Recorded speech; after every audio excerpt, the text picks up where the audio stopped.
يا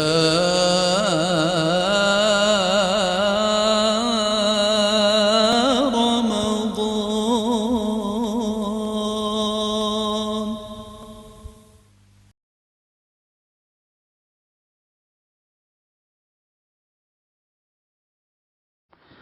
أعوذ بالله من الشيطان الرجيم. بسم الله الرحمن الرحيم.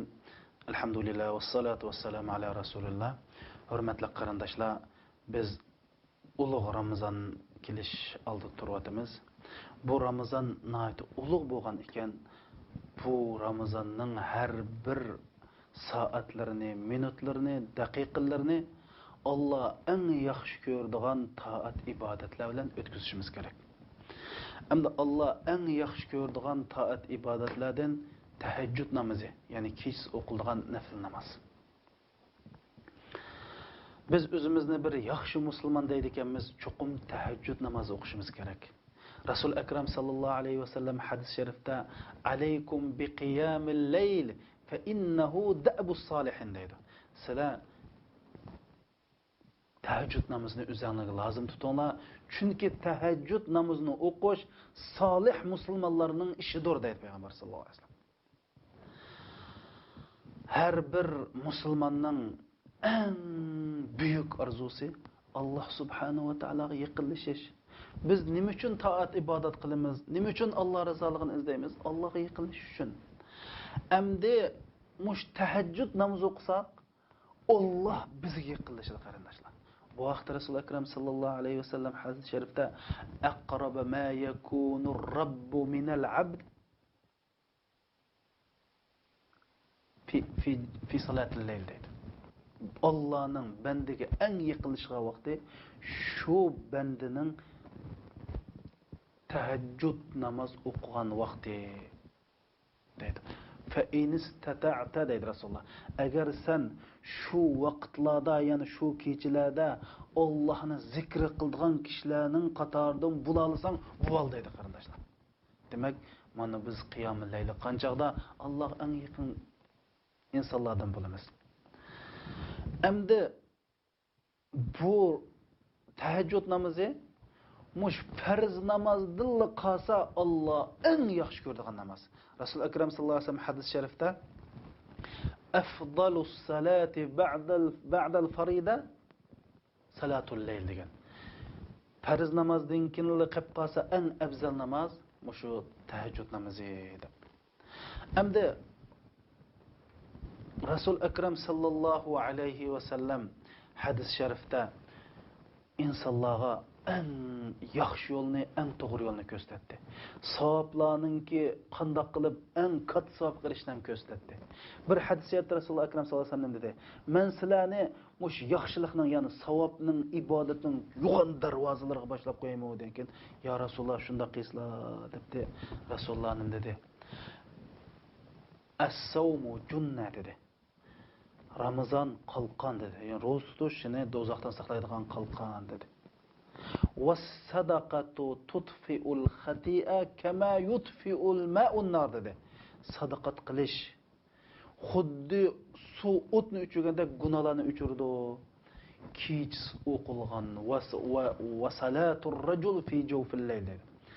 Ya'ni shu yo'g'on darvoza, yaxshilan yo'g'on darvozalardan biri kech o'qilgan tahajjud namozi deb bo'lib Rasululloh degan. Tatajafa junubuhum anil madaji'.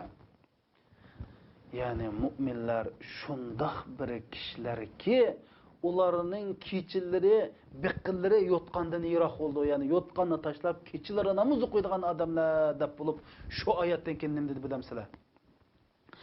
La ta'lamu nafsun ma ukhfiya lahum min qurrati a'yun dedi. Yana mush kechalari namoz o'qilgan kishilar uchun oshlarni xo'shal qilgan nurg'un mukofotlarni Alloh ushurib qo'ydi. Buni hech kim bilmaydi dedi. Ya'ni Alloh subhanahu va taolo kechasi tahajjud namoz o'qiganlarga o'zi alohida bir mukofotni ushurib qo'ydi. Bu Alloh hech kim bilmaydi, hech kim bilmaydi dedi. Qiyomat kunsi tahajjud namoz o'qiganlar ajoyib bir xo'shallik erishadi qarindoshlar. Rasul akram sallallohu alayhi vasallam jannatda bir uy bor. bu öy şundaq öyki içide turup teşini kögüldigan, teşi tuğalla içini kögüldigan, yani şundaq bir kat saray depdi bir adam ya Rasulullah bu kim üçün dese, keçisi namaz okuyanlar üçün degen qarandaşlar. Hamda bu keçisi tahajjud okuyan adamda muş dünyada iki nimet tepiladi qarandaşlar. Biri tahajjud okuyan adamның yüzüde bir xil nur buludu qarandaşlar. Bu nurdu men aqlıq demedim ha. Yüzü qar bolsunmu bir nur buludu. Şunun için İbn Sirin rahmetullah aleyhden muşu her qandaq adam qarasa bu adam asli qara adam. Her qandaq adam qarasa chiroyidan chiqqan nurga ya Allah davet etdi deydi. Şun bu sana bu iş nereden geldi bu fazilat dese keç o'qigan namazdan degan. Sabit ibn Nabati degan zot ikkinchi ne'mat bo'lsa, Sabit ibn Nabati degan zot shunday edi, bu zot 50 yil kech namozini tashlamagan zot edi. Tahajjudni tashlamagan zot edi. Dunyoda mush tahajjud namozidimi tatliq bir narsa mavjud emas deyotgan qarindoshlar. Qasam qilib turgan. Valloh deb Alloh bilan qasamki bu dunyoda tahajjud namozidimi tatliq bir narsa mavjud emas degan. Shuning uchun men gapni jiqqamay. Buning ajri, savoblari bak ulug' qarindoshlar.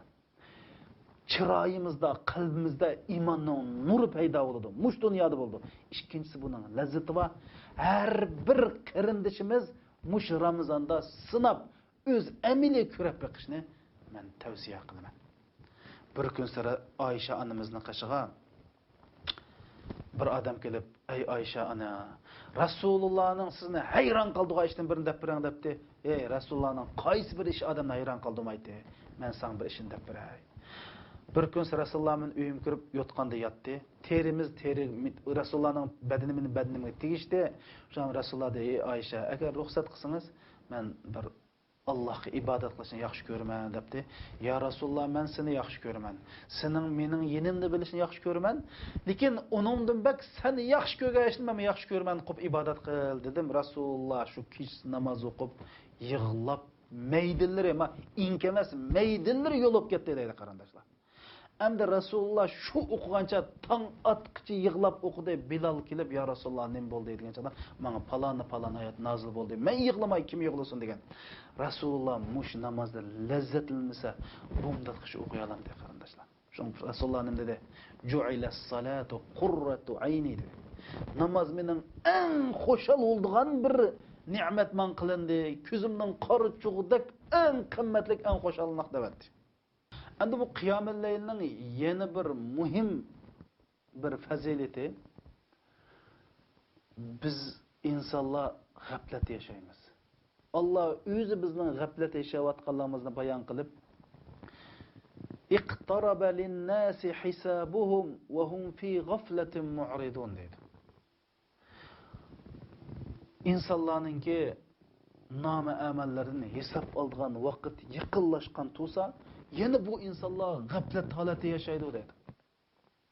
Yani Allah subhanahu wa ta'ala nurg'un odamlarning g'aflat yashaydiganligini bu oyatda bekitgan. Lekin qiyomul layl o'qigan odam bo'lsa, mana bu g'aflat, Allah g'aflatlik odamlar degan qatoridan chiqib ketadi. Chunki Rasul akram sallallohu alayhi va sallam hadis sharifda "Man qama bi 10 ayatin lam yuktab min al-ghafilin" deydi. Bir odam kechasi o'rnidan turib 10 oyat o'qib tahajjud namoz o'qisa, bu odam g'aflat yashgan, ya'ni g'ofillarning qatorida yozilmaydi deydi. Oxirsida men har bir musulmonni bu hadis bilan diqqatni qo'zg'amoqchi. U bo'lsa-mu Rasul akram sallallohu alayhi vasallam shunday deydi.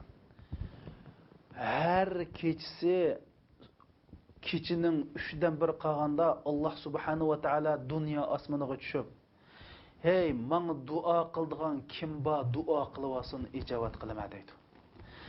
Mendan tilaydigan hojati vola hojatini so'rasin, berib o'tay. Günahı günahın tilisin mağfiret qilib etay deb har kechasi shunda qildi deydi. Hey Alloh har birimizni chaqirib atadi. Hey duo qilib ola, duoңni ijobat qilay. Hey günahın tilib ola, men günahыңni bir kechirib etay. Hojatың digina ijobat qilib etay deydi. Allohga hojati va, Allohga ehtiyoji va, Allohdan günahini kechirishni tilaydiganlar, Allohdan duoyi ijobat bo'lishini tilaydiganlar, orzu qildiganlar bo'lsa, dal mush tahajjud namozida qarindoshlar.